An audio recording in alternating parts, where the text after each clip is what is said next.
förum við yfir í fyrstu skýrsluna sem að þessi hópur sem missti af þarf að skoða. Það var kennilína svona venjulegar afriðisdíóðu sem kölluð silísíumdíóða og við tengjum hana forspenta eins og kallað er. Straumur mældur í gegnum hana, gegnum 3,3 óma viðnám og spennugjafinn var tengdur á 10 voltum hérna, gegnum viðnámið og í leiðinni átti gegnum díóðuna og svo var spennan hækkuð, hægt og rólega frá breytilega spennubreytunum og taflan var útbúin, þessi mælingatafla hér. Og það bara að færa þetta til svona. Þannig að við skráðum sem sagt spennuna út frá spennugjafanum og svo hækkaði náttúrulega spennan jafnt og þétt yfir díóðana og áður en að díóðan fór að leiða að þá kom bara sama spenna frá spennugjafanum og féll yfir díóðana og engin straum í rásinni. En svo þegar að straumurinn fór að renna eins og hérna 1 milliampere gegnum díóðana þá byrjaði svo aðeins að lækka spennan sem sagt á díóðanum vegna þess að hún fór að leiða og afgangurinn af spennunni féll þá yfir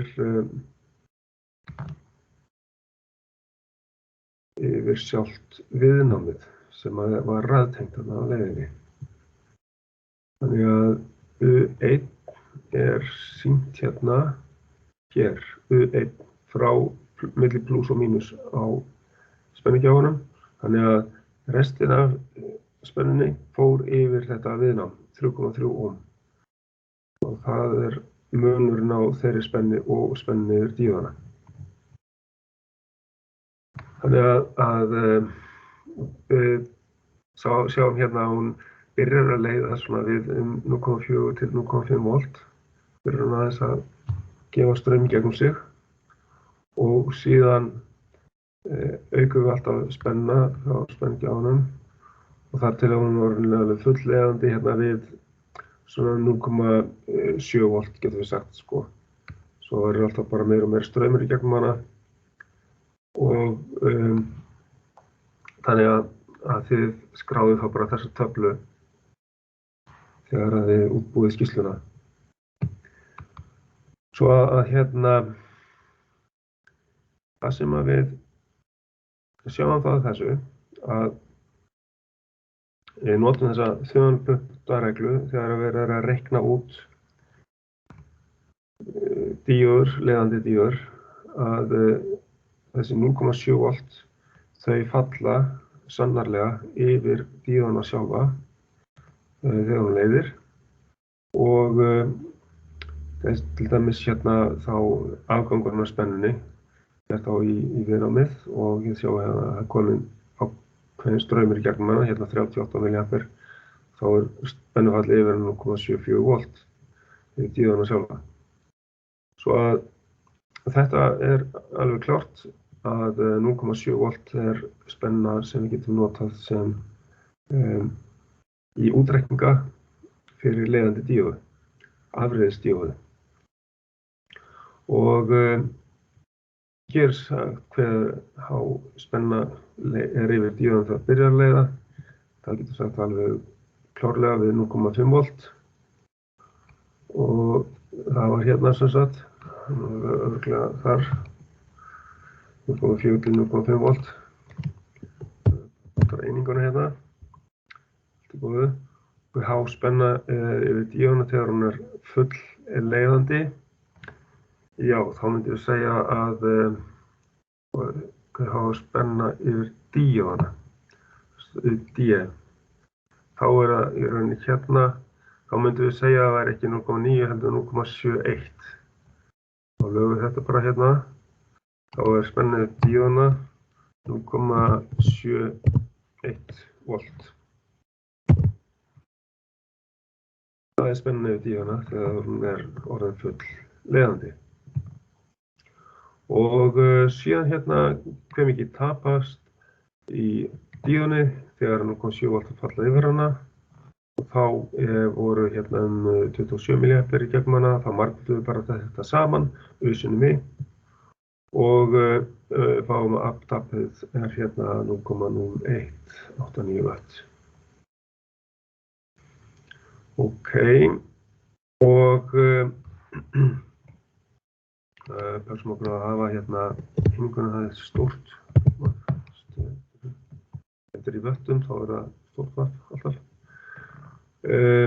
Senadíóða hér sem sagt, þetta verkefni sem við tókum í mælingarnar og hérna hér sjáum við þetta svipið mynd en við snúum náttúrulega senadíóðunni eins og hérna venjulega bakspenta og hins vegar rásin mjög svipuð. Hér raðtengt viðnám í rásinni og það var haft hérna 47 ohm, þetta raðtengda viðnám og svo settum við straum á þetta og mældum. Þannig að við byrjuðum sko ekki að taka hérna mælingar fyrir en við erum komin upp í 6 volt frá spennugjafanum.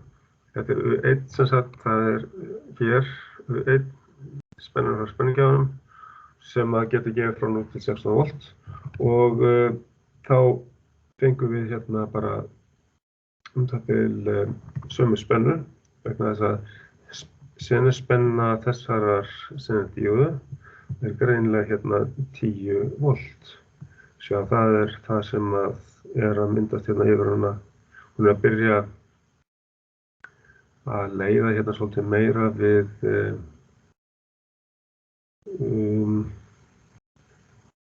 svolítið skrítið með straum. Grunar eins og straumarnir hefði stiltur á AC en ég þó ekki alveg viss það. En ok, við skulum skoða þetta að hérna ætti eiginlega ekki að vera mikill straumur í rásinni og hún ætti ekki að byrja að leiða fyrr en við erum rétt undir 10 voltunum, kannski við hérna 9,7 volt. Við sjáum það í rauninni hérna á spennufalli yfir viðnámið að straumurinn í rauninni byrjar ekki fyrr en þá. Við sjáum það 0 volt að spenna alveg þar til að spennunum 10 volt. Þannig að það eitthvað mistekist með straummælinguna í þessu verkefni hér. Við getum kannski borið þetta saman við einhverja aðra mælingu. Við sjáum það að þegar spenna frá spennugjafanum er 10 volt og þá byrjar senadíóðan að gefa straum í gegnum sig og af því að það verður spennufall yfir raðtengda viðnámið og svo eykst strauminn alltaf meira og meira hérna og hún heldur yfir sig það til 10 volta spennu. Það hækkar örlítið spennufallið samt en það verður ekki mikið meira heldur en fyrir upp í 11 volt hérna þegar spennan komin upp í 15 volt. Og þá náttúrulega afgangurinn af spennunni sem fellur yfir raðtengdu mótstöðuna, 47 ohm mótstöðuna og þá í rauninni þá getur maður í rauninni séð hérna og hér hún raðtengd hérna við senadíóðuna og ef við athugum hérna til dæmis bara hér þegar 3,6 volt yfir hana og við segjum hérna 3,6 stilt með 47 þá erum við komin hérna með eiginlega 76 milliampere. Það hérna já, það eitthvað aðeins klikkað hérna með straummælinguna hér. Og þess vegna hefur við ekki verið með alveg rétta kurvu hér. Það ástæðan. Svo það spurt hérna hver senuspenna samkvæmt mælingum. Hún 10 volt samkvæmt mælingum. Allt í lagi. Og síðan hérna hvenær byrjaði sennutíðan að leiða. Byrjaði 9,5 volt. Það rétt. Og þá ekki fleiri spurningar. En sem sagt að ég var að leiðrétta þetta með þessa kennilínu, þessar mælingar, þá verður þetta svona að spennan bara í hægra megin við y-ásinn rauninni ef að sendíóðan væri forspennt, þá virkar hún eiginlega bara eins og venjuleg díóða. En þegar hún notuð eins og venjulega bakspennt, þá heldur hún yfir þessi spennunni. Sem sagt, það hækkar spennuna alltaf upp í sennuspennuna og síðan heldur hún spennunni nokkurn veginn, hækkar örlítið, og þar til að við erum komin upp í það afl sem hann þolir og þá megum við ekki fara með meiri straum í gegnum hana. Svo að þá held ég að ef að engar frekari spurningar varðandi þetta, ég geti kannski bara kanna kannski ef ég mætti líta á einhverja aðra mælingu í varðandi mætti skoða hérna, ég sé að Sigurjón Uggi hérna inn í þessu, má ég ekki skoða aðeins ykkar Jú, bara eins og veist. Það eitthvað sem að Þetta allt fullkomið hjá okkur. Það var eitthvað skárra hérna með allt í lagi. Og síðan kemur sennutíðan hérna, já, að straumurinn enginn hérna í byrjun, sko. Og þannig að ég held að þetta hafi bara verið óvart verið stillingaratriði á mælinum, að tilrauði með DC mælingu og hún virðist hafa verið í fínu lagi, en mælingin áðan hefur hugsanlega verið óvart sett á Asía. Það er hugsanlega skýring á því að við vorum með svona lítinn straum, sko, þarna áðan. Ok, þannig að þá eykst alltaf straumurinn meira og meira eftir að hún byrjar að leiða hérna við þegar spennan yfirinn komin í svona 9,66 volt, rétt undir 10 voltunum. Þá hérna farin að renna í gegnum hann 7 milliampere og síðan eykst þetta alltaf meira og meira. Þannig að þetta hefur gengið mjög vel. Og hér sjáum við að spennufallið viðnámið eykst bara eins og eðlilegt eftir því sem að straumurinn eykst í gegnum rásina. Og hérna fáum við að spennan verður hæst hérna 10,3 volt þegar spennan frá spennugjöfum 15 volt. Þannig að þetta rauninni þá betri mælingarniðurstöður heldur en að ég var með þarna áðan. Ég ætla að færa þetta aðeins til svo að séð. Já, þannig að það best að nota allavega á þessar mælingar. Ok, og þessi hérna mynd þá náttúrulega af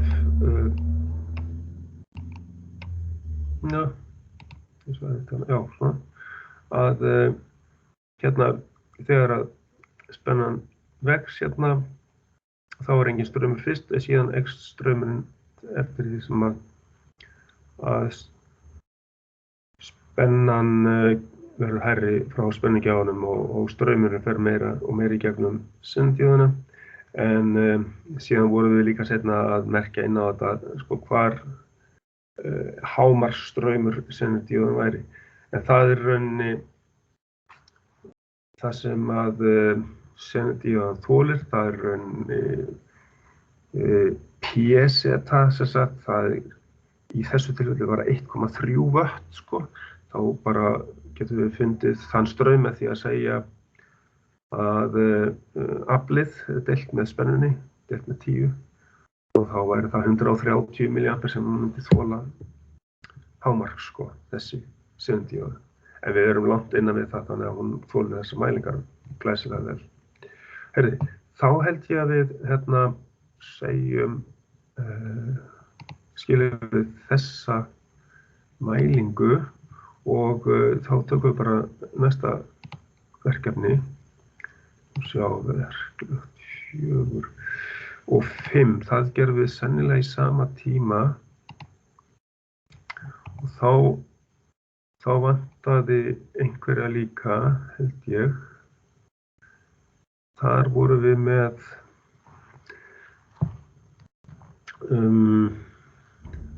hérna má ég ekki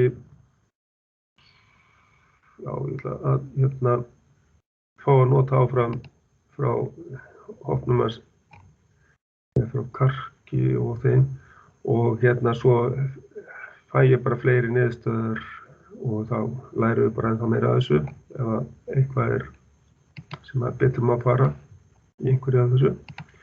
Og hér næsta verkefni 5, hálfbylgjuafröðun. Þá vorum við að æfa okkur að bara tengja upp rásina.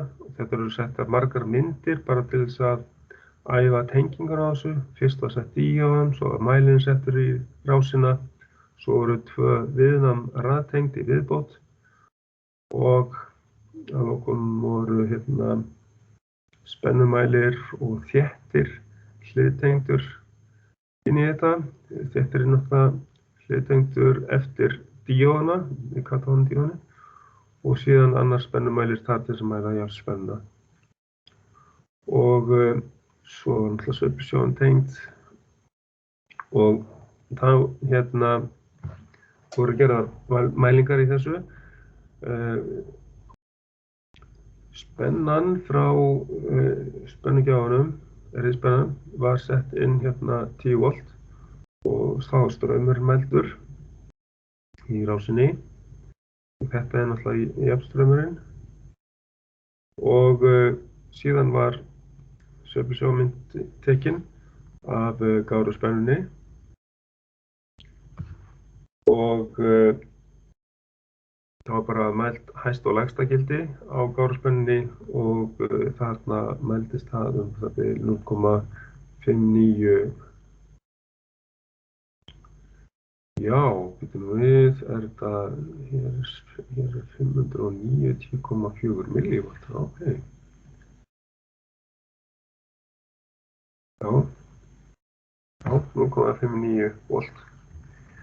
Já, og en hér hefur verið einhver önnur mæling síðan notuð og það getur hafi verið eitthvað sem hefur munað þarna en hér 0,984 volt eða tæplega 1 volt í gáruspennu og síðan útreikning gáruspenna hér og náttúrulega hér notum við stöðulinn 12 til þess að mæla, til þess að reikna út gáruspennuna. Það 12 sinnum 63 milliampere og deilum með stærð þéttisins sem var 2200. Þannig að þá hlýtur það að passa. Þetta var 12 sinnum 63.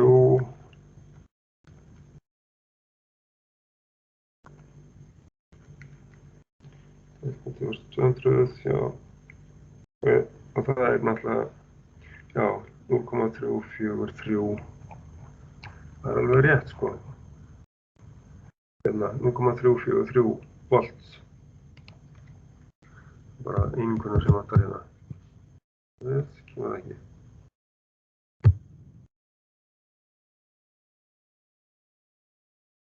Já, ég á eftir að smetla á Enable Editing. Ok, þess vegna kemur ekki þetta sem ég ætla að reyna að gera hérna.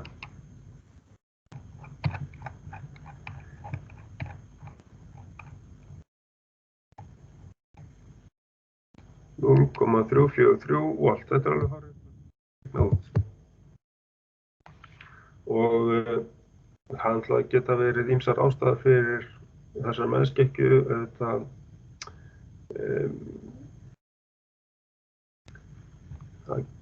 geta verið einhver ákveðin atriði í rásins sem að gefa okkur þessa mælingu hér. Og svo að myndin af sveiflusjónni, hún sýnir okkur þá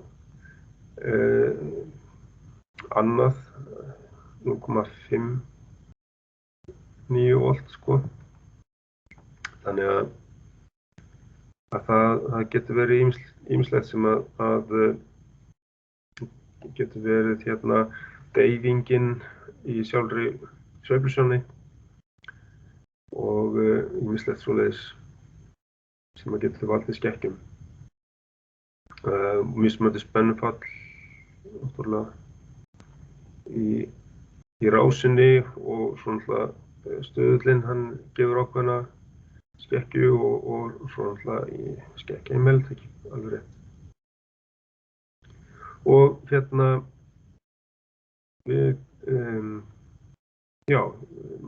maksgildið var mælt hérna 12,72 volt. Og hérna pröngum við að því.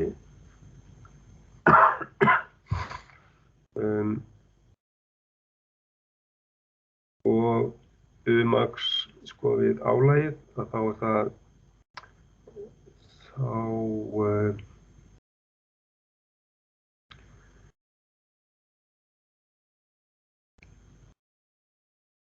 þetta mælist hérna með sveiflusjónni, það aðeins lægra heldur en við reiknum út. Við reiknum þetta út frá það er spennan sem rótin á 2 mínus 10 spennufallið.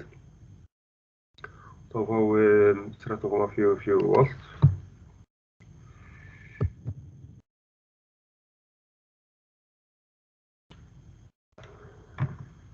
Þannig að við vorum með, það endlaði spurning hvaða spennan var nákvæmlega inn. Ef hún hefur verið nákvæmlega 10 volt, þá segjum við 10 sem er rótin á 2.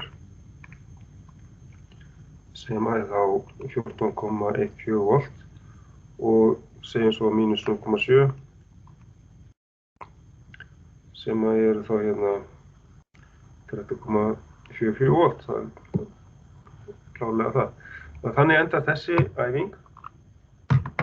Síðan er það þá bara næsta sem við tökum fyrir.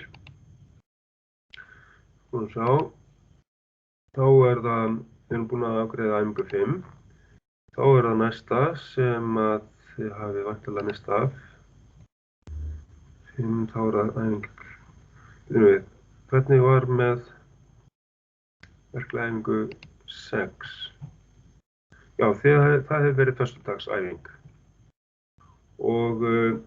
Og þá 7 væntanlega líka. Æfing 7. Já, þá hafið þið komist í það. Næsta æfing sem að þið hafið ekki komist í var líklega verklega æfing hvað? Það var það 8, fyrri hlutinn. Já, sko, þið náðuð þá að taka seinni hlutann líka. Já. Þið fóruð í hérna, sko, fyrri hlutinn var tekinn, það var bara spennureglirinn og við fórum í það bóklega líka. Þannig að þið náðuð að, ef við skoðum til dæmis það hérna, hér erum við með frá ykkur aðeins að renna bara yfir skýrsluna í 8. Fyrri hlutinn, hann náðist sem sagt ekki hjá öllum en þannig að við vorum bara að tengja hérna rásina fyrst upp og bættu svo spennuregli inn á hana, inn á þessa mynd.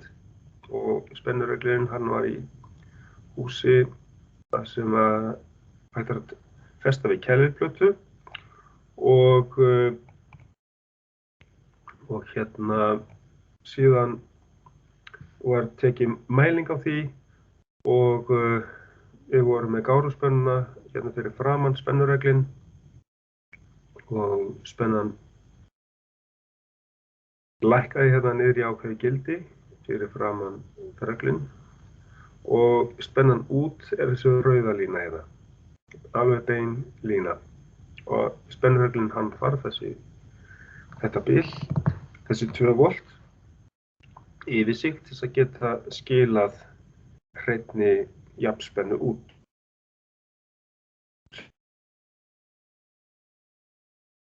Sem hann gaf frá sér. Það var spenna að vera það lægsti punkturinn á gáruspennunni verður að vera minnst kosti 14 volt fyrir framan spennureglinn svo hann geti gefið þessa jöfnu spennu út. Ok, og en þið náðuð að klára þetta og skila þessu inn. Það var bara mjög gott. Og svo fórum við í 3 fasa spennu líka. Og en eitt sem að gerðist hérna hjá ykkur var það að það var verið að prófa að auka álagið ennþá meira sem sagt, þannig að rauninni það sem gerðist þá nema að það hafi verið með spennustilti ennþá hærra fyrir framan spennureglinn, það var að straumurinn jókst það mikið að það kom brot í spennuna út. Það var það sem ég ætlaði að fá fram með þessari tilraun sko. En það hefur ekki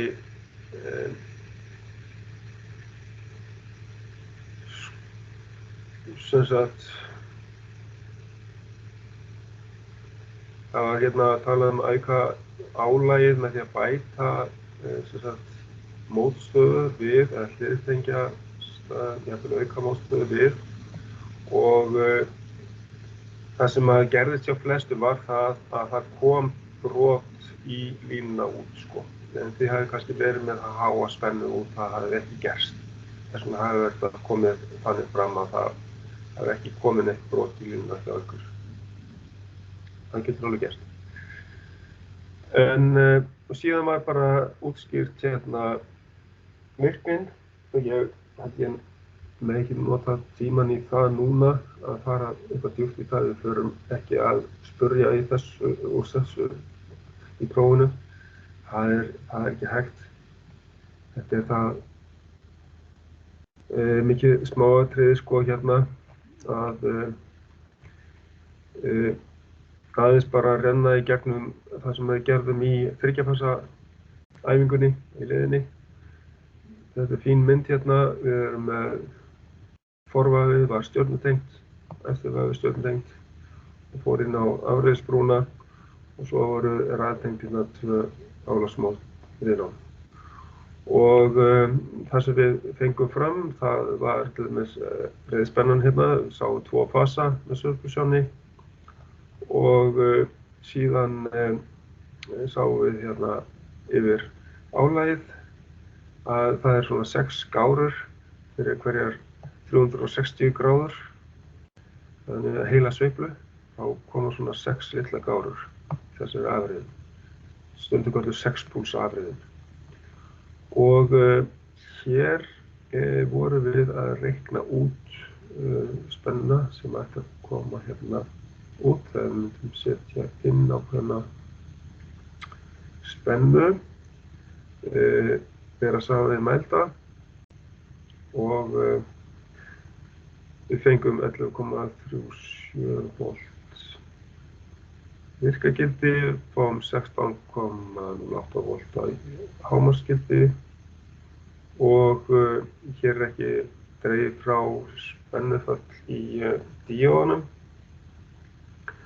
en hér er 15,35 volt meðalgildið sko Svo það leiðrétt hérna með því að draga frá 2 díóða spennufall sem þá 13,95 volt. Mjög vel gert og þá hérna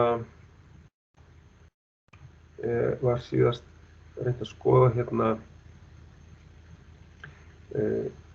hver lengi hvert díóðapar væri að leiða samtímis.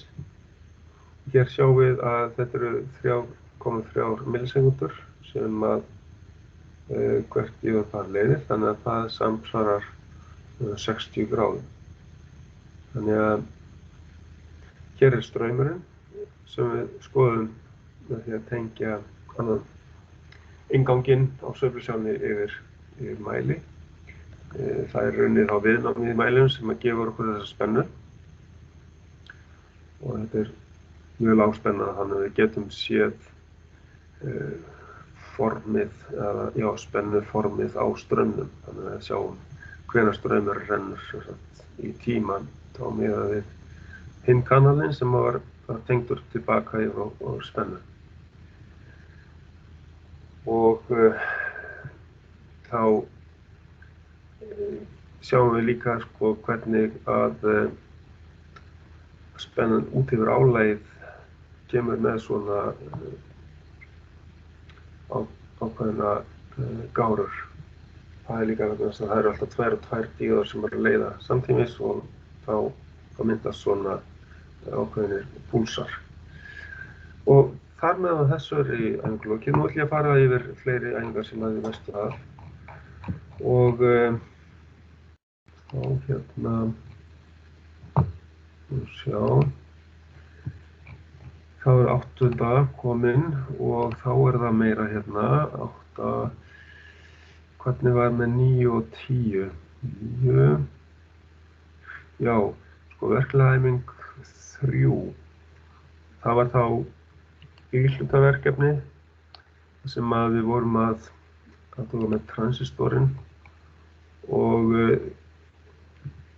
þá er það í rauninni svona að leita að upplýsingum, aðeins að sýna það, að fá hérna til þess að skoða það hjá einhverjum hér, verkefni 3. Að hér erum við með, það byrjar hérna á ljósadíóðu, að hvað er ljósdíóða? Já, hún gefur frá sér ljóseindir þegar straumur fer hana. Þegar að rafeindirnar hoppa niður orkuhvel þá gefur rafeindin frá sér ljóseind. Og svo er hérna þetta að sjá að það sem er skorið er flatur kantur í díóðana. Þar erum við með katóðana. Mjög góð mynd sem að sýna þetta. Og síðan voru það 3-4 transistorar sem við vorum að finna upplýsingar og þeir voru í mismunandi húsum og þeir voru misstórir í afli og með mismunandi spennuþol og straumþol eins og, já, fyrir en 4055, hann hefur eiginlega mesta straumþolið. Ég held að þetta eigi að vera 15 ampere hérna. En 60 volta spennuþol, væntanlega. Og hérna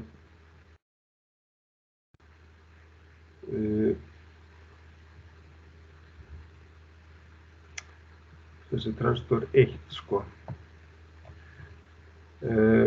þeir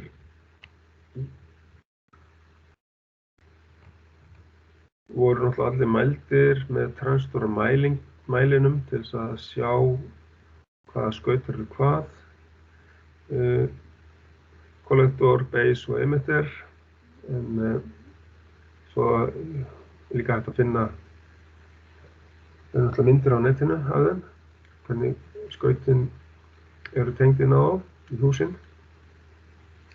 Og hérna transistor 2. Já, byrjum við. Og það var NPN transistor.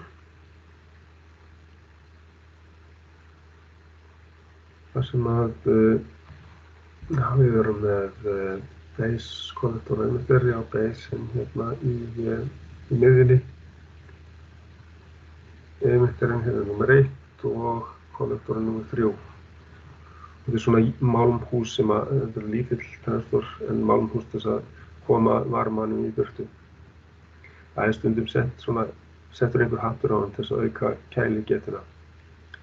En hér hins vegar transistor 1 og þið sjá að hann miklu öflugri og hann rauninni fyrir svolítið meira afl, meiri straum. Og kollektorinn tengdur í húsið. Það stendur hérna case, kollektor. Það þriðja skautið og svo eru 2 pinnar úr honum og pinni 1 þá base og pinni 2 emitter. Og þannig að síðan hægt að mæla transistorinn sem að setja átt og það væri eins og base emitter díóðan hún leiðir þegar að við sendum plús hérna inn á og ætti að vera stórt viðnám þegar við tengjum hann öfugt. Þannig ætti þetta að vera mælt þegar að transistorinn í lagi. Stórt viðnám á báða vegu, milli kollektor og emitter, hann á ekkert að leiða. En hann getur leitt frá base yfir í kollektor en hann yfirleitt aldrei nota það þannig. Það alltaf straumur hérna frá kollektor gegnum emitterinn en ekki hina leiðina. Ok, þannig að þetta þá mynd úr bókinni úr kafla 2 í fyrir hettinu sem hægt að nota í þetta verkefni. Og hvað stendur að stærsti transistorinn í málmhúsi? Það sem sagt þess að geta festa hann við kæliplötu og koma varmanum í burtu. Aflið sem að tapast í transistornum breytist í varma og hann þarf að koma því í burtu og ef að hann myndi ekki gera það þá myndi hann skemmast. Hér svona mynd af kæliplötum úr bókinni og síðan voru mæld straumögnun með transistormælinu. Þannig að hérna ég ætla bara rétt að tékka á einu með 2N3055 sleipina að 2N3055 já.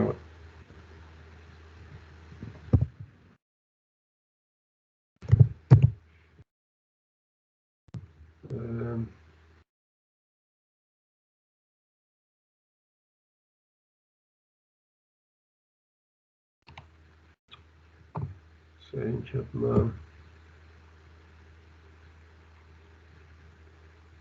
þá sjáum við hér hann 15 ampere, 60 volt og hann NPN, bipolar power transistor. Hann ekki 15 milliampere, heldur 15 ampere. Það mjög gott að geta leiðrétt það strax hérna að hérna í töflunni þá þetta vera 15 ampere. Ég trúi eitthvað að það var mikill munur á þessum transistor og svo þessum hérna niður sem þeir eru bara 800 milliampere, þeir eru bara undir 1 ampere hinnir transistorarnir. Það er gríðarlega munur á þessum transistorum. Ok, þannig að þessi tafla ætti þá að vera nokkuð rétt núna. Getum nýtt það í að skrá það inn og skila það sem að mistu af þessari æfingu.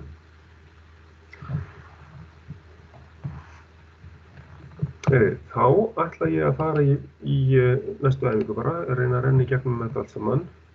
Ég veit hvað er ég með hérna. Þá er það, þetta var æfing 3, hvað er tíminn, 11:30, já. Þá er það næst hérna, þá vorum við búin með 8, þá erum við komin með 9. Þið mistuð af 9. Já. Og hérna, í 9, þá hérna,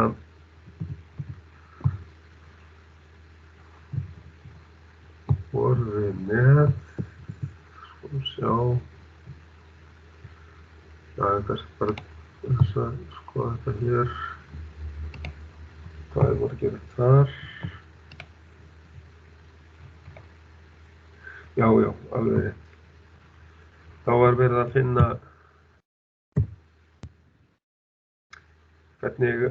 út hvernig að transistor vinnur, þessi vinnumáti transistora. Við vorum að byrja þá með PNP transistor og hér sjáum við að við erum með pluspólinn að neðanverðu á myndinni, mínus á ofanverðu. Þannig að skilgreindisstraumur hann rennur hérna frá plusnum, hérna upp í gegnum transistorinn og endar í núllinu hérna eða fyrir þann hring í gegnum spennugjáfann. Þessa leið hér og við vorum að senda alltaf hærra og hærri base emitter spennu sem að í rauninni hækkar hægt og rólega frá plus og niður á basein hérna. Þannig að þetta var tengt upp í rás og við byrjuðum að hafa engan base straum, svo hækkuðu base straum í trefum og mældum base emitter spennuna og kollektorstrauminn og kollektor emitter spennuna. Og í byrjun þá er öll spennugjafans milli kollektor og emitter. Þannig að hann er raunin að hindra strauminn. Það fer engin straumur í gegnum þetta 100 ohma viðnám hér í byrjun. Því að transistorinn er þá bara lokaður eins og bara rofi sem að gefur ekki samband. Það er bara engin straumur inn í gegn. Þess vegna er öll spennan yfir transistorinn. Engin spenna á viðnáminu, öll spenna við transistorinn. Af því að það fer engin straumur í gegnum viðnámið. Þess vegna er engin spenna yfir viðnámið. Af því að 0 sinnum eitthvað viðnám er bara 0 volt, skiljið. I sinnum R sama sem U, þess að það er engin spenna yfir margfaldið með 0 straum. Það er bara öll spennan yfir transistorinn, engin spenna yfir viðnámið. Mikilvægt að skilja þetta. Og síðan aukum við base-strauminn alltaf hægt og rólega og base emitter spennan hún hækkar og það opnar fyrir kollektorstraum og þá smám saman þá byrjar transistorinn að leiða gegnum sig og aðgangurinn af spennunni sem fellur þá ekki yfir transistorinn sjálfan fer yfir viðnámið. Þannig að það hækkar alltaf hægt og hægt spennu yfir viðnámið. Vantar eiginlega dálk til að sýna spennufallið yfir viðnámið en þetta er verið að einblína hérna á transistorinn, þannig að við skulum skoða það áfram. Þannig að hér höldum við áfram að senda bara straum inn og við sjáum það að rauninni þegar að transistorinn er orðin, base emitter spennan komin upp í 0,7 volt, þá er transistorinn í rauninni full opinn. Og hérna erum við bara í rauninni að dæla meiri straum í gegnum hann þegar að við komum með 0,8 volta base emitter spennu. Þá erum við svona full opna transistorinn. Við sjáum það að straumurinn hann eykst eiginlega mjög lítið og það má segja líka bara það að viðnámið í rásinni hann alltaf takmarkar líka strauminn, kollektor og viðnámið. Það sem viðnámið sem tengist þetta inn á kollektor, RK, þetta 100 ohma viðnám, það er alltaf stjórna því að það verður aldrei meiri straumur í rásinni heldur en að það heimilar. Það bara þá 5 deilt með 100, það verður aldrei meira heldur en 50 milliampere algjört hámark í rásinni. Og þannig að þið getið sett inn náttúrulega þessa töflu þá í mælingarnar. Spenna lækkar og lækkar yfir transistorinn, hann leiðir alltaf betur og betur og betur. Base emitter spennan hann eykst. Base straumurinn er aukinn alltaf meira og meira og kollektor strauminn hækkar upp að ákveðnu marki, það fer upp í 47 milliampere og eykst mjög lítið eftir það. Síðan skoðið hvað gerist svo hér, að við að sýna þá útreikninga á því sem við færum í töflu hérna seinna. Við hérna reiknum út straumögnunarstöðulinn og við reiknum út afltapið í transistornum. Það er rauninni spennufallið við transistorinn sinnum straumurinn í gegnum transistorinn. Og þá er sem sagt afltapið hérna hægra megin fært inn og það er svona mesta afltapið í honum þegar hann er svona við það að opna. Er svona hálfopinn, það er mest afltapið í honum. Og en þegar hann er fullleiðandi þá minnkar afltapið í honum. Þannig að það er best að minnstu töpin í transistorum ef það eru alveg náttúrulega lokaðir, ekki tap, og síðan ef það eru sem mest opnir, sem sagt í mestri leiðinni, þá er minnsta afltapið yfir á. Straumögnunarstöðullinn, hann er náttúrulega mismunandi hérna og það er náttúrulega kannski lítið að marka þegar er svona örlítill straumur í gegn, en þá hérna er kollektorstraumurinn náttúrulega margfaldur kannski í byrjun hérna, en síðan er hann svona cirka 100-faldur, 78 sinnum hérna og lækkar hérna niður í svona 59, 60-faldan straum. Það er 60 sinnum meiri straumur í kollektorrásinni heldur en í base-rásinni. Og þá hafið þið hérna formúlunar þess að reikna það út hérna, HFE í K deilt með í base, gerir það í allir töflunni, og svo PKE, það er UKE sinnum EK. Og hérna var bara sýnt hérna dæmi útreikningana. Og hvað að gera meira? Hvað verður aflið PKE? Það tapast í varma og stundum eru transistorarnir tengdir við kælplötur til þess að koma varmanum í burtu svo að transistorarnir skemmst ekki. Og síðan ætlum við að reikna út sem sagt það sem transistorinn þolir er 260 mW sem sagt, og það má ekki fara meiri straumur í gegnum transistorinn við 4 volt en 65 milliampere þá eða við 5 volt bara 52 milliampere og við 6 volt 43 milliampere. Og þetta setjum við inn í þetta línurrit hér og þá eru það þessir 3 punktar hérna við 4 voltinn, við erum með eitthvað 60 eitthvað milliampere, við 5 volt 50 eitthvað milliampere og 6 volt 40 eitthvað milliampere hér.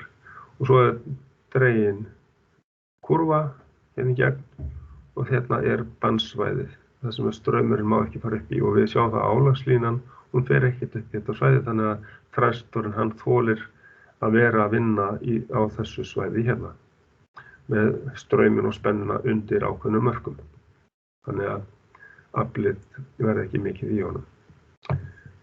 Ekki of mikið þannig að það geti skemmt hann.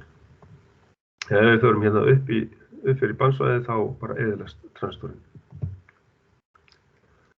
Og álagslínan var dregin hérna samkvæmt mælingunum. Við erum með eiginlega 2 punkta.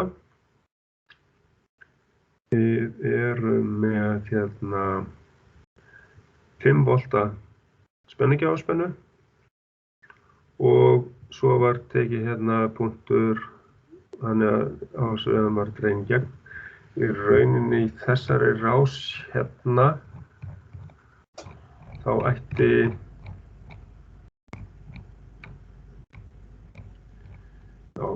það 47, förmatri hærra en 47 og ástæðan svo að straumurinn getur aldrei orðið meiri í rásinni heldur en 50 milliampere,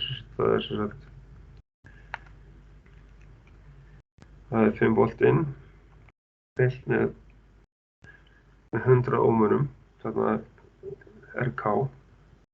Þannig að straumurinn getur aldrei orðið hærri heldur en 50 milliampere eða 0,05 og í rauninni þá ættum við að setja línuna frá 50 og niður í 5 voltinn. Hérna fer hún upp í 55 milliampere en það getur aldrei orðið það mikill straumur í rásinni. Þess vegna væri réttara að setja það í gegnum 50 en það hefur kannski einhver punktur hérna verið fundinn þannig að þá hefur lent hérna aðeins ofar. En svo skoða hérna svörin við þessu, fer álagið á transistornum upp bandsvæði? Nei, bara undir bandsvæðinu. Og af hverju hættir IK að aukast þegar komið var upp í 0,6 til 0,7 milliampere beiðstraum og þá transistorinn að komast í mettun, þannig að hann getur ekki gefið í rauninni meira gegnum sig. Hann gefur ekki samband eins og rofi sem sagt. Hann er ekki fullkominn rofi. Þetta torrleiði efni sem sagt. Og síðan getur sagt að kollektorviðnámið það takmarkar strauminn í rásinni. Það er svona náttúrulega verður straumurinn ekki meiri. Hann náði upp í eitthvað 47, tæplega 48 milliampere.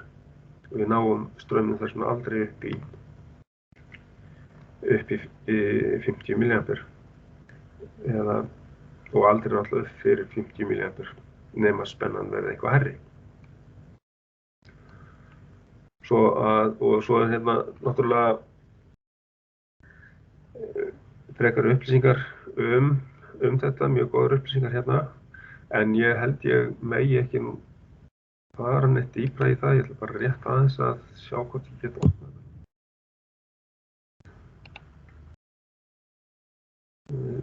Sýn ykkur þetta að þarna verið að sýna sko að hér, sem það er kallað mettunarsvæði, þetta hér, þannig að transistorinn hann getur ekki leitt meira og við erum komin alltaf með meiri straum eða base-straum hérna.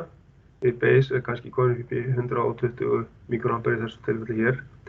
Þá nær hann ekkert að leiða hérna alveg vegna þess að hann kominn hérna upp í mettun. Og þannig að þetta línurit svona sýnir hvað að gerast, en þið þurfum náttúrulega að átta okkur á þessu. Þið náttúrulega skiljið þetta ekki nema að þið séu búin að leggjast svolítið yfir þetta, hvað að gerast hérna. Hérna álagslínan og þessi punktur hérna á kollektorstraumnum sá staðið það sem að viðnámið í rásinni takmarkar. Þannig að straumurinn náttúrulega getur aldrei orðið það hár. Í mesta lagi getur hann kannski orðið gegnum þennan transistor kannski í allra mesta lagi svona það bil 70 milliampere í þessari mynd hérna. Það gæti aldrei orðið þetta mikið því að hérna er komin í þetta mettunarsvæði hér. Ok, segjum það í bili varðandi þetta verkefni og síðan skulum við þá skoða næst. Þetta var æfing 9, svo kemur æfing 10. Við ætlum að taka það á sama tíma þarna. 10 hér. Já, þið náðu samt að vinna þá æfingu. Já, kannski vegna þess að transistor æfingin þarna 3 og 9 var sennilega tekið á sama tíma. En þið náðu að taka verkefni 10. Hvað með verkefni 11? Sem er á sama tíma. Já, 11 náðist. Og þá er það 12. Hvað var þar? Þar náðuð ekki að vera með. Þar varum við að hérna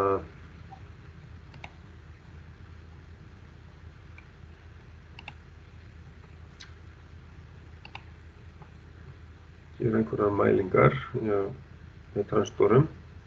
Þá erum við að nota 2 transistora og það er rás sem að vinnur eins og samanburðarmagnari. Þetta er svona smá kynning aðdragandi að aðgerðamagnara rásum. Og hér erum við í rauninni að búa til svona jafnvægi á milli þessara 2 transistora. Og með því að stilla á þannig að þeir leiði jafn mikið. Og þegar við erum búin að ná því að þá sem sagt ná því að við mælum spennuna á kollektorunum frá plus það til 1 volt báðum kollektorum T1 og T2 að þá er staðan þannig að þeir leiða jafn mikið og þeir eru með sameiginlega emittimótstöðu hérna og T2 hann er þá jafnframt að draga stýristraum í gegnum transistor 3 og heldur honum í leiðinni líka svo að þá er transistor 3 að gefa straum hérna inn á R8 sem að geti verið eitthvað hitaelement til þess að halda ákveðnu hita á einhverju sem fiskabúri og síðan hitnar vatnið hægt og rólega út af því að elementið hérna R8 er að hita það og skynjarinn hérna NDC hann er ofan í vatninu og þegar vatnið hitnar þá minnkar alltaf viðnámið smám saman í NDC og þá verður meiri leiðni hérna sem sagt vegna þess að auðveldara fyrir strauminn að fara í gegnum NDC mótstöðuna og jafnframt ef það er minna viðnám í þessu þá þá eykst spenna, af því að heildarspennan, hún skiptir sér alltaf á milli viðnáma hérna. Ef það er minna viðnám hér, þá er minni spenna hér, þá hækkar spenna bæði hér yfir R2 og B1. Og það leiðir þá til þess að það verður hærri spenna hérna inn á beisin á transistor 1 og hann fer að leiða meiri straum. Ef hann leiðir meiri straum þá verður meiri straumur í gegnum þetta sameiginlega viðnám, þá hækkar spennan yfir það viðnám. Það er þá þannig að þá verður emitterinn, báðir emitterarnir, þeir verða með hærri spennu. En það sem að spennan hækkaði á beis hér en ekki á T2. Beisin á T2 er tiltölulega stöðugur, föst spenna, að þá dregur úr spennumun á milli emitter og beis hérna. Þannig að transistor 2 dregur úr leiðinni, hann fer að loka. Og ef hann lokar fyrir sig, þá hættir líka stýristraumur að fara í gegnum T3 og þar af leiðandi þá lokar T3 líka, hættir að renna straumur hér, þannig að elementið hættir að hita vatnið í fiskabúrinu og þetta leitar að jafnvægi. Þannig virkar þessi rás í stuttu máli. Og það sem var gert að það var að teikna upp eins og þetta var á plötunni, rásin sjálf, og síðan sem sagt voru mælingateknar og við sjáum að þegar að NTC-mótstaðan var bara í stofuhita, þá var hún 0,612, síðan þegar að hún var hituð, þá jókst spenna yfir hana yfir base emitter og fór upp í 0,637 og við það þá minnkaði base emitter spenna á transistor 2 niður í 0,2, hann lokaði, hækkaði lítið spenna á R4 og sem olli því að base emitter spennan minnkaði.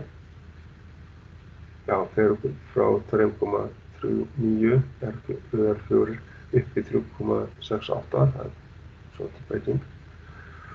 En við það þá hætti straumurinn sem sagt að renna í gegnum beisinn á T3, sem sagt að transistor 2 lokaði, hætti straumurinn hérna í gegn og straumurinn í gegnum transistor 3 fór niður í 0, þess vegna kom engin spenna lengur yfir R8, þess vegna fer í 0 volt spenna yfir úrganginn. Og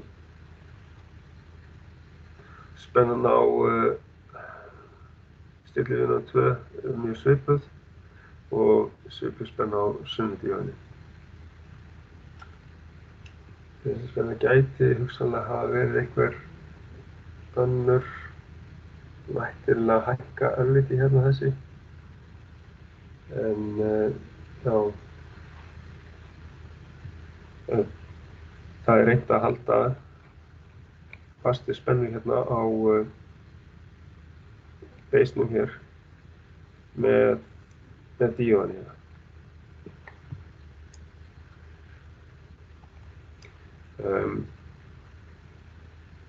Varðandi þessa mynd hérna, að þið teiknið þá bara á milli, gerir bara strik á milli til þess að klára tenginguna, hvernig þetta var tengt upp. Það ætti ekki að vera vandamál. Og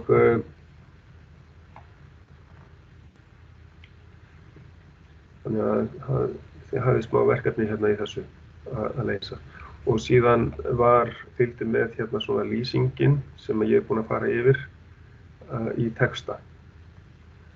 hér er lýsingin í svona aðeins lengra máli, hvernig þetta gerist allt saman þegar NTC-viðnámið hitna. Þá farið við gegnum þetta að base-spenna hækkar á transistor-1 vegna minnkandi viðnáms í NTC. Eykst straumur í kollektorrás T vegna hækkandi base-spennu og aukins base-straums og þegar að straumur er eykst í gegnum sameiginlegu emitter-mótstöðuna þá hækkar spennan yfir emitter-mótstöðuna og við það hækkar samtengda emitter-spennan á T2 leitt þess að base emitter spennan á T2 minnkar, þannig að transistor 2 hann lokar. Það leiðir minni kollektorstraum og spennan á kollektor T2 hækkar reyndar. Og við það að spenna á kollektor 2 hækkar, þá minnkar base emitter spenna á T3 sem dregur úr leiðinni straums í gegnum kollektorrásina og þá verður ekki straumur í gegnum R8 heldur. Þá mælist lægri spenna yfir R8 sem að það er Q-útgangurinn, hann fór bara niður í 0 volt. Og svo er bara þessi stutta lýsing hérna. Að þegar hiti eykst á NTC-viðnáminu þá opnar T1 meira, leiðir meiri straum, T2 dregur úr straum, hann lokar, T3 dregur líka úr straum, lokar. Útgangurinn verður með mjög lága spennu, eiginlega bara 0 volt. Síðan tökum við hitann aftur af, eða síðan lækkar hitinn aftur á NTC-mótstöðunni. Þá dregur transistor 1 úr straum, endar í sömu leiðinni og við upphaflegt jafnvægi. Og T2 opnar aftur og endar í sömu leiðinni og við upphaflegt jafnvægi. T3 opnar, T2 opnar í rauninni T3 á. Og byggir spennu yfir R8 með sömu leiðinni og í gegnum það svo útgangurinn endar í spennugildi 10 volt. Þannig hérna er hægt að rekja þetta fram og tilbaka. Þannig að þessa æfingu, já, þá þið náðuð ekki að taka hana. Þannig að endilega skoða hann í gegn. Þetta var 12, svo var það 13, hvað var það? Það var,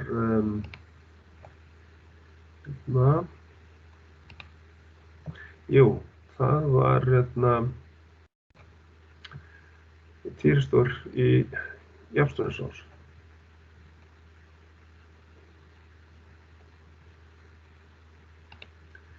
Og já, það eru ekki margir búin að skila henni inn. Ok, ég ætti kannski að opna fyrir skil á henni aftur. Mér sýnist að það hefði, já, það voru 2 sem hafa verið búin að skila þessu inn. Ég ætti kannski að framlengja þessu og ég þarf að gera það náttúrulega á mikla þessu. Þú sjá, lokar 10.12. Já, ok, nei, það er ennþá opið fyrir þetta. Nei, jú. 9.10. Jú, ekki alveg, það er opið fyrir að skila þessu. Já, það er ástæða fyrir að það er búin að skila þessu. En það voru mjög fáir sem að náðu að, já, það er alltaf ekki búið að skila þessu inn. Það er 10. des, skilafresturinn á þessu og síðan er hérna líka 14. og 15. Já. Við rennum kannski þá aðeins í gegnum 13.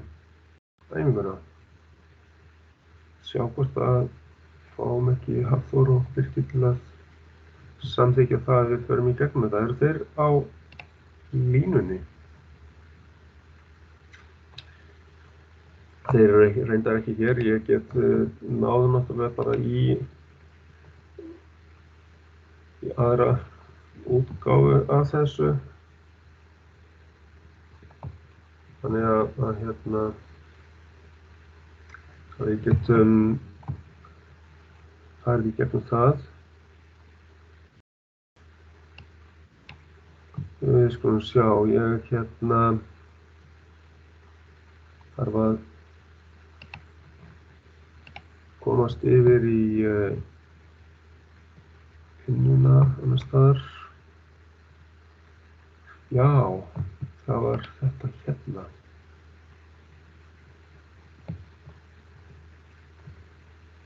Já. Ég held ég ætti að ná því. Það er bara að logga mig aftur hérna inn hugsanlega. Eða hvað? Já, ég þarf sennilega að logga mig aftur hérna inn. Sjá.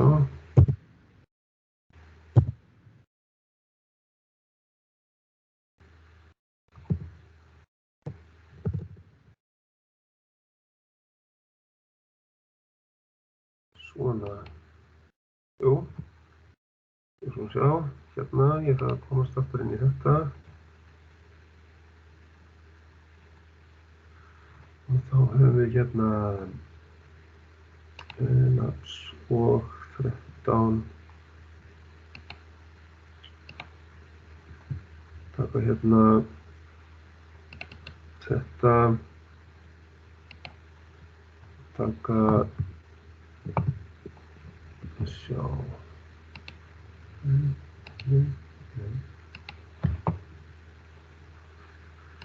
Svolítið. Ja.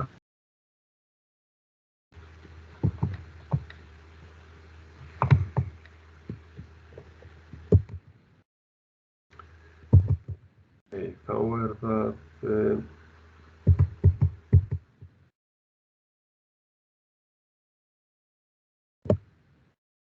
bara aftur hérna inn. Já, nei.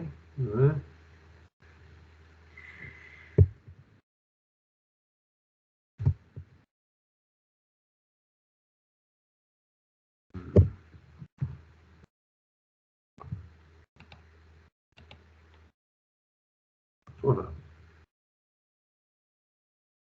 Ágrif.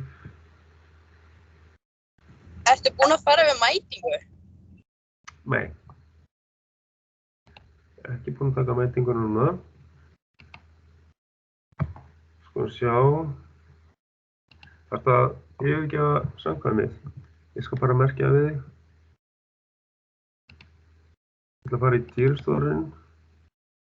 Og hvað? Þið náðuð að taka öll hérna træekkin, var það ekki? Þannig að það er svona 13 eða er ekki 13 og 14 sem eigi eftir að komast í gegnum. Ég ætla að deila svo aftur hérna. Sjá, hér. Og ég ætla að fara í verklega æfingu hérna. Það er í 13. Sem sagt, í 13 þá vorum við með Týristor í Jafnvægisás. Og þetta var svona, vorum að nota aðalega. Það var spennandi og allt inn á þessa rás hér. Við tengdum inn á stýriskautið á Týristornum, þess að opna hann. Og tókum straumi í gegnum peru á eitt hérna. Og svo voru 3 stöðvunar rásir eða aðferðir notaðar til að rjúfa strauminn í gegnum hann, eða slökkva aðferðir. Það var sem sagt að slökkva með þessum S2 hérna, rjúfa strauminn hér, þá lendum við í vandamáli varðandi ljósboga og líka með S-streymur, þá var skammhleypt yfir milli ana og katóða. Þegar við rjúfum hér, þá kemur líka ljósbogi hérna á S3. Og síðasta aðferðin var svona slökkvið fyrirstór rás með þétti. Og það sem við gerðum fyrst var í rauninni bara að athuga hvenær myndi byrja að leiða, eða hvað geitstraumurinn að vera mikill til þess að myndi opna og hvað geitspenna þyrfti að vera. Hún þurfti að vera 0,85 volt í þessu tilfelli og þá var straumurinn 2,5 milliampere inn á geit. Og þá vorum við bara að leika okkur að því að finna út hvað viðnámið væri stórt. Það stillimótt hérna, sem að er hér R1. Síðan var reynt að átta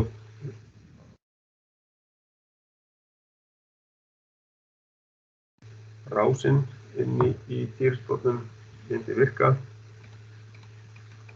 og hvernig sjálfheldan kemur fram í honum. Ef við sendum púlsinn inn á geit, þá opnast fyrir straum hérna milli base og emitter á transport 2 sem inni í týristornum og hann leiðir straum hérna í gegnum emitter base á transistor 1 sem öðruvísi transistor, hann PNP transistor. Hér sem base og emitter, það opnast og fer hérna niður í gegnum katóðuna, en við það að T1 opnast þá hleypir hann straumi hérna í gegnum kollektorinn inn á base á neðri transistornum og heldur honum í leiðinni. Þannig að hann að haldast opinn eftir að við gefum honum einn púls inn á geit. Þannig virka þessi sjálfhelda inn í honum og munurinn á venjuleg afriðsdíóðu og týristor þessi að afriðsdíóðan hún bara opnar þegar og myndar yfir sig 0,7 spennu meðan jákvæð forspenna yfir hana og lokar svo þegar að straumurinn hættir náttúrulega. Og týristorinn hann opnar og helst í leiðinni á meðan að jafnspennan í gangi. Og við getum notað hann þannig að hann opnar við getum ráðið svo sagt í ákveðnum tíma hvenær við opnum fyrir straum í gegnum týristor, en við ráðum ekki hvenær við opnum venjulega díóðu, því að hún opnast bara leið og bara verður forspenna yfir hana 0,7 volt. Þannig að stýriskautið á týristornum er aðalmunurinn. Og hins vegar er svolítið erfitt að loka fyrir straum í gegnum týristorinn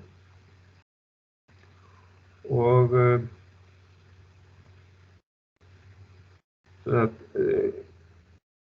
díóðan náttúrulega myndar ekki sjálfheldu en týristorinn hann myndar sjálfheldu.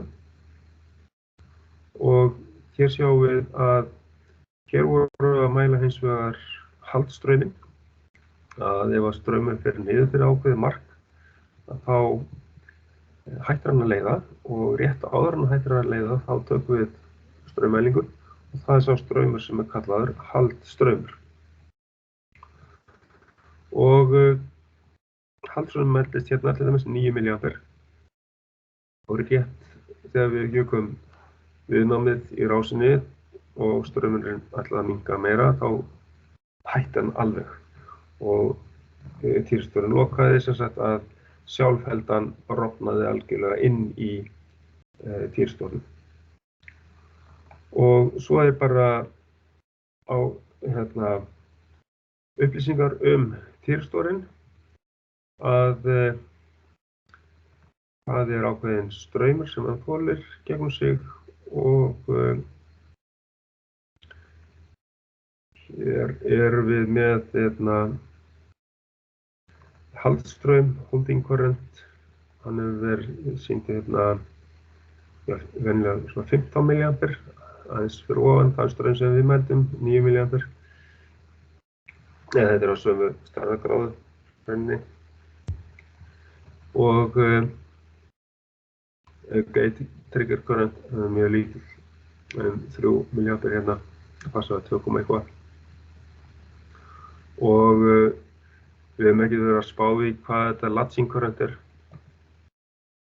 en hann er kominn í leiðinni og helst í leiðinni. Og síðan er líka sýnt ákveðið spennuþol, on state voltage. Já, þetta er í rauninni spennufallið yfir hann þegar hann er leiðandi. Þetta er 1,5 volt hérna. Þegar að fara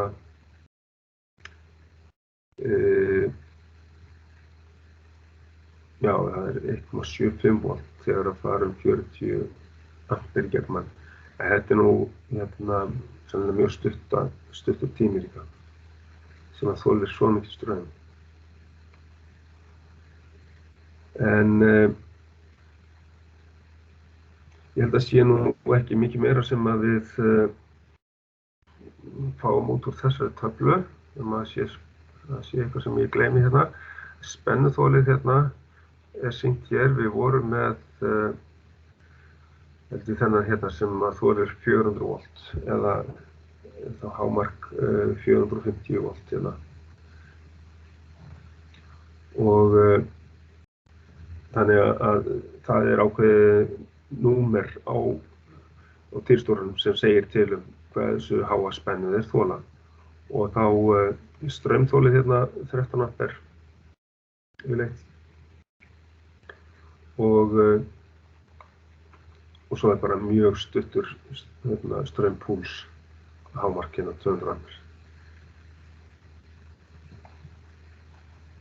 Og RMS gildi á stöðum straum gegn mann sem sagt að það er 20 ampere. Þetta er ákveðið hérna BT 152 týrstór.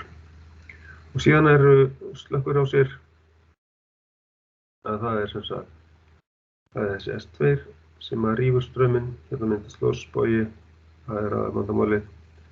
Og hér er skamhleypt milli anóðu og katóðu og hér myndast líka ljósbogi sem að þarf að rjúfa.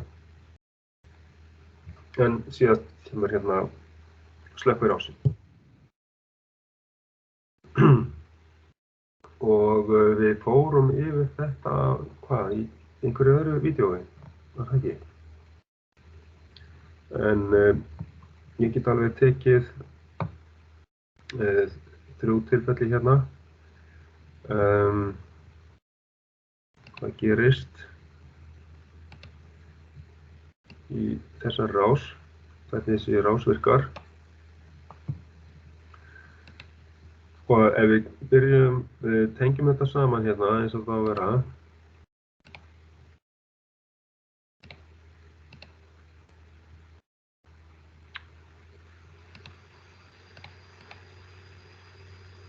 Tengjum þetta saman hérna, svona. Og þetta byrja á því að okkur gerist þegar að við ræsum hérna fyrst, tengjum þetta saman. Og þá fer aðaltýrstórinn að leiða. Það leiðir hérna gegn. Svona. Ok, og pera fer að lýsa. Þá hérna einhvern góðan lit á það. Já, bara með grænum lit. Ok, pera lýsir. Og þéttirinn þarf að hlaðast upp. Mjög mikilvægt það sem gerist með þéttin.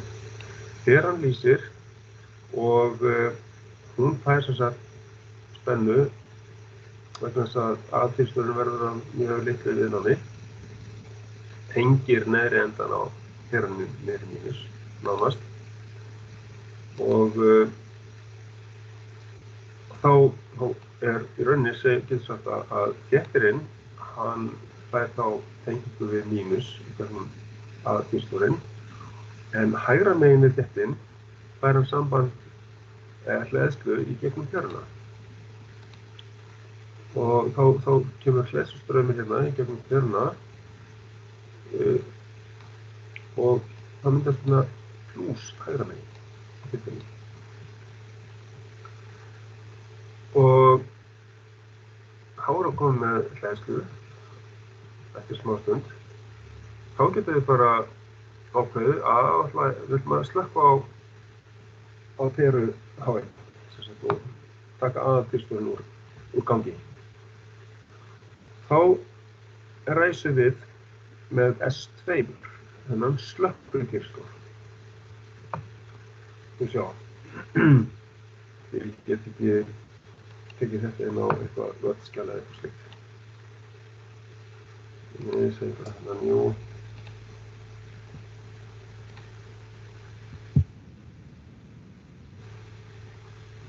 Þetta tilfelli hér. Ok, það sem að gerist þá næst, það er að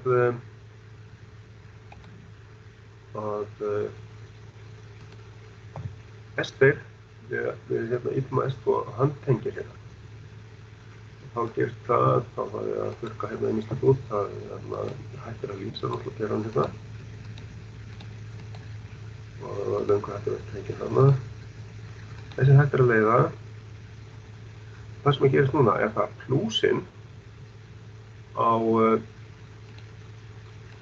þessum þétti, hann tengist hérna í gegnum slökkvitýrstjórinn, af því að ég ítti hérna S2, þá færi svona stýristraumurinn á geiti á T2 og þá tengist plúsinn á C1 hérna alla leið inn á katóðuna á aðaltýrstjórn. Hér kemur plús og og mínusun á þéttinum, hann er hérna, hann er hérna bara á anóðin. Hvað þýðir þetta? Aðaltýrstjórinn, hann fær bara öfuga pól í augnablik. Það þýðir að hann snarlokar og ljósið náttúrulega eftir út. Það hættir að leiða. Þannig að það fær bara vitlausa pólund. Og straumurinn ætlar að reyna að tróða sér í öfugátt í gegnum hann. Og það þýðir að bara straumurinn hættir að fara í gegnum hann. Sjálfheldandi eftir niður úr honum, heldur sér ekki lengur í leiðinni. Þannig að hann lokar og hindrar. Ok, þetta er þá næsta myndin og skellum henni hérna á völdskjalið okkar góða. Hérna fyrir neðan.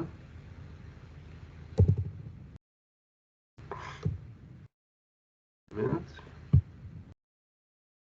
Og síðan þá gerist bara eitthvað meira hérna. Þá kviknar að þessari peru hérna og það breytist náttúrulega pólurinn á þéttinu. Þess að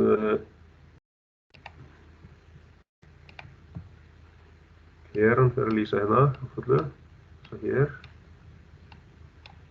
Og af því að hún tengist, neðri endan á þessari peru tengist núna í gegnum slökkvitýrstjórinn þegar niður í mínus. Og þéttirinn fær þá hérna tengingu við mínus og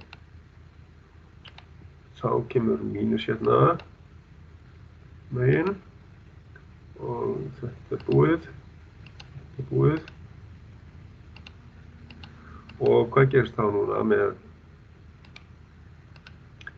þéttinn að hleðst upp í gegnum þessa peru hér með plús hérna megin.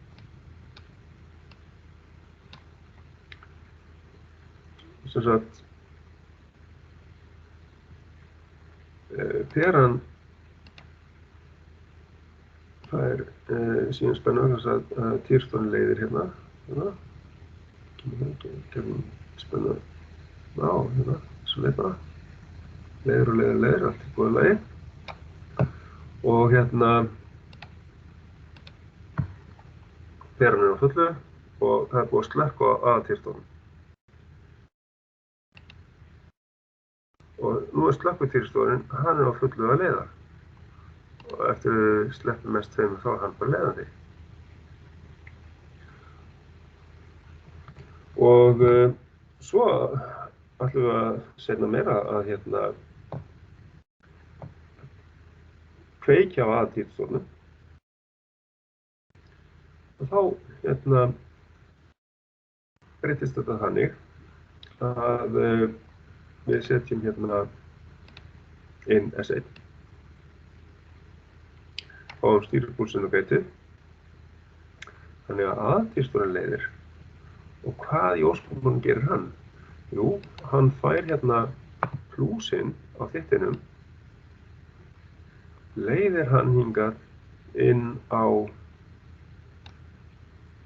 katóðuna á slökkvitýrstjórnum. Og snarlega lokar honum. Svo hann lokast. Þannig að ljósið hættir að lýsa hérna megin. Og þetta er svona aflöðst. Og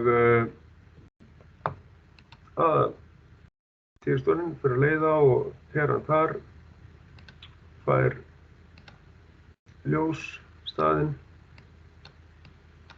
þá erum við komin í hringinn.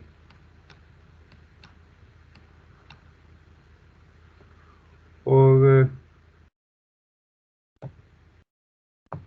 þá lokar slökkvitýrstjórinn og hann er búinn að loka. Því að plúsinn kom hérna á hann öfugt og lokaði honum. Og þá leðist eftir hann aftur upp, hérna með plús og hérna verður mínus. Af því að þessi punktur hérna tengist nánast alveg niður í mínus, gegnum aðtýrstjórinn.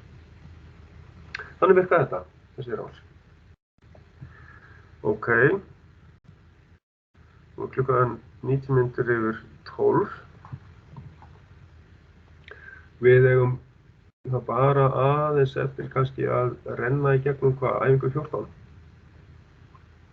Þar sem við tókum mælingar.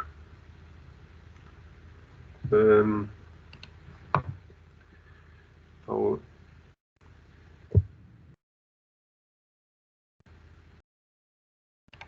kannski ég sé þetta bara aðeins hérna. Í sambandi við þetta. Og þá er það 14.